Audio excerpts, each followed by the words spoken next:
सभी को मेरा नमस्कार।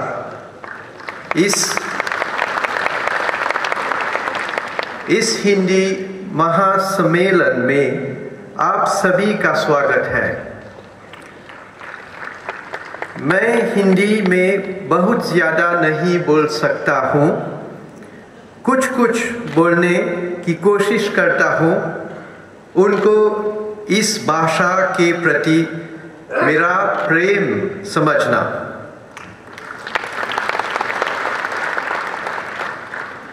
Ladies and gentlemen, this morning I have a special thought for Sri Atal Bihari Vajpayee.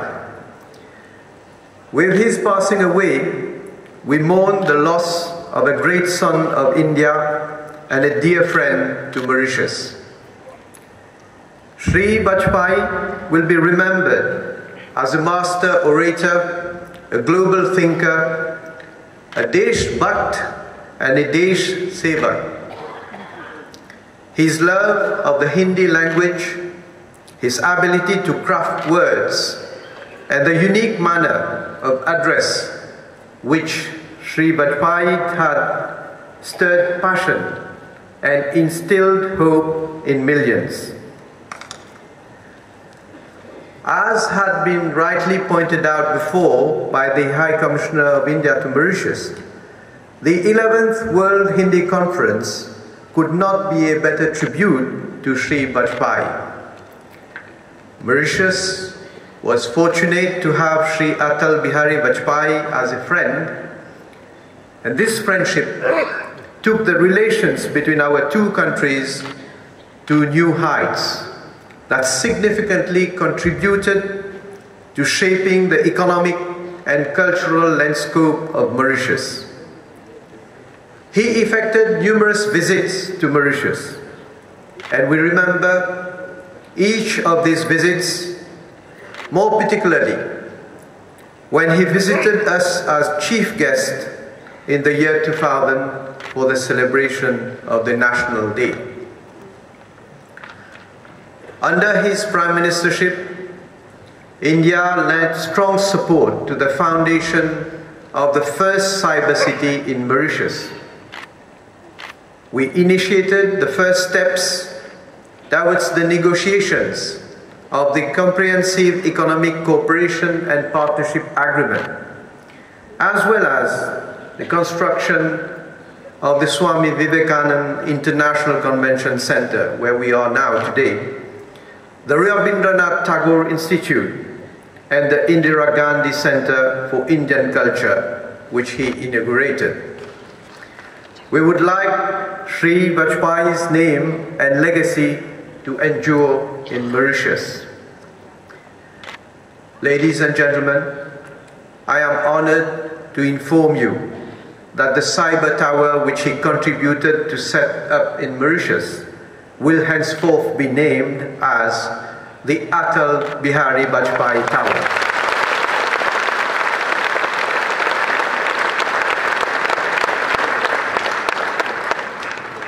Ladies and gentlemen, allow me to warmly welcome you to this unique gathering of eminent academics and Hindi lovers. A very special warm welcome to Srimati Sushma Swaraj, Minister of External Affairs of the Republic of India. We also warmly welcome the governors of Goa and West Bengal and the ministers of state from India. I need to heartily thank guests who have taken the time and made the sacrifice to come from very far for this conference. We have speakers and delegates from the United States of America, Canada, Russia, Australia, France, Japan, Korea, Germany, Bulgaria, Fiji, New Zealand, Suriname, Guyana, and South Africa, amongst others.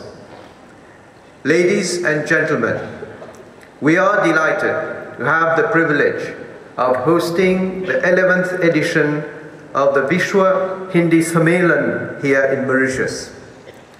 May I express my deep gratitude to His Excellency Shri Narendra Modi ji and to the Indian government for providing us with this opportunity to reaffirm our commitment and to further develop Hindi and expand its global reach. हमारी धरती पर हिंदी का ये महासम्मेलन जो हो रहा है, भारतीय डियास्पोरा के सभी देशों को एक साथ लाने वाला सुंदर मंच है।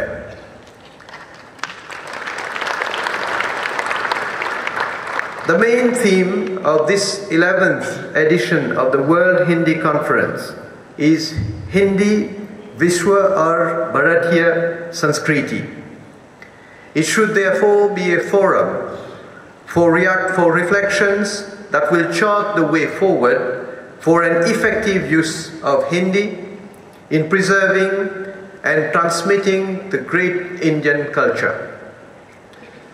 The event should also allow the Indian diaspora to showcase its linguistically defined identity as well as its sense of belonging to the language.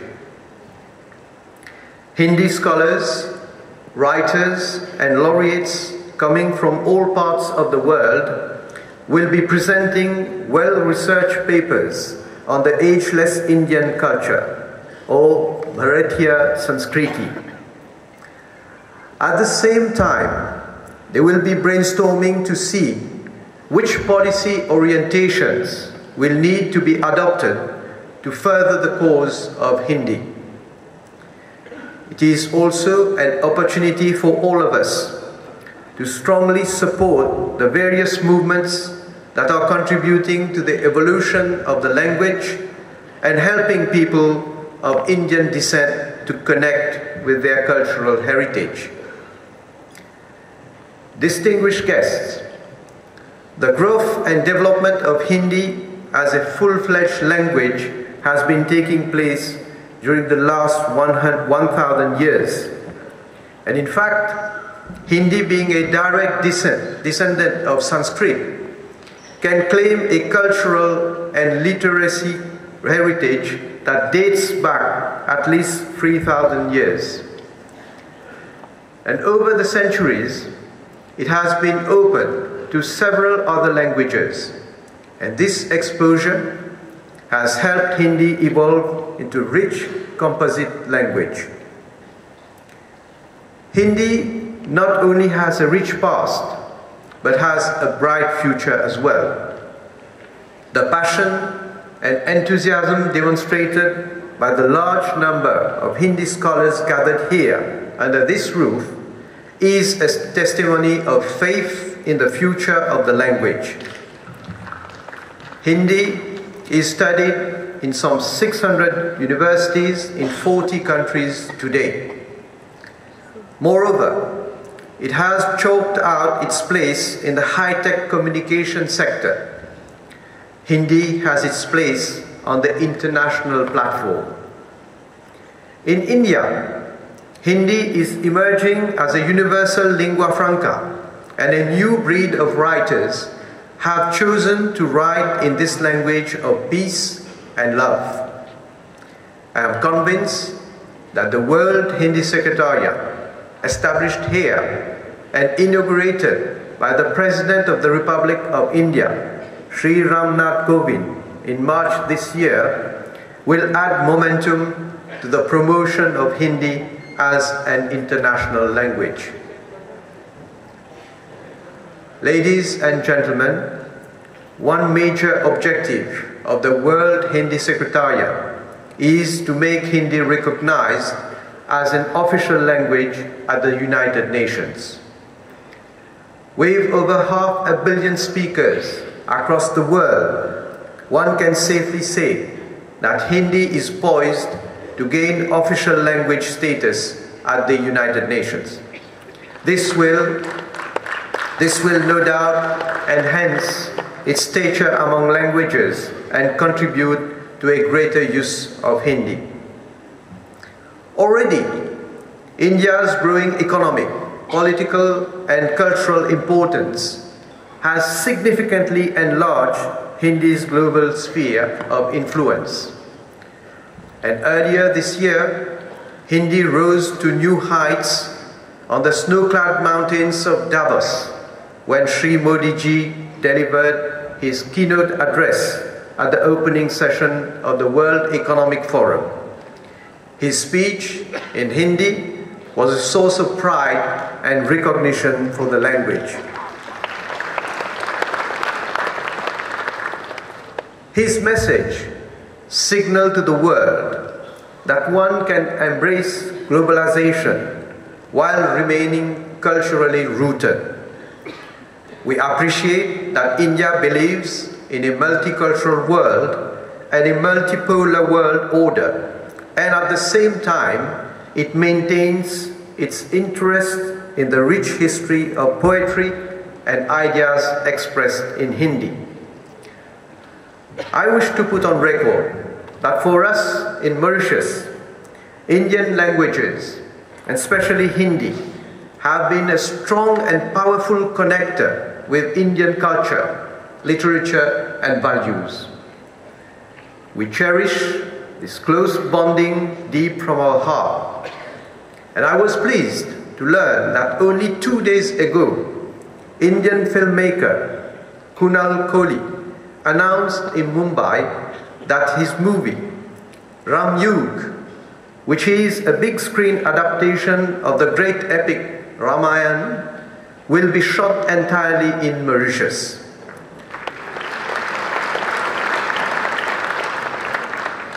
The fact that India's most popular and timeless Indian epic is being shot on our land brings another proof of the deep-rooted connection between our two countries.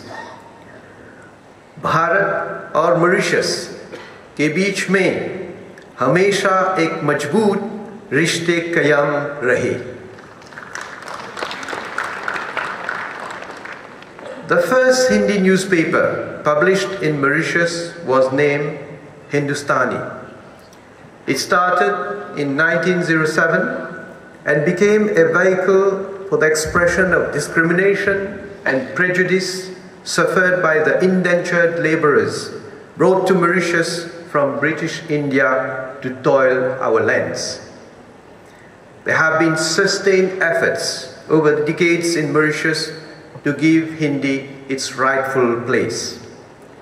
Teaching of Hindi started initially in the Baidka system, where values, Indian culture along with folk culture, and Hindi would be disseminated at one single place.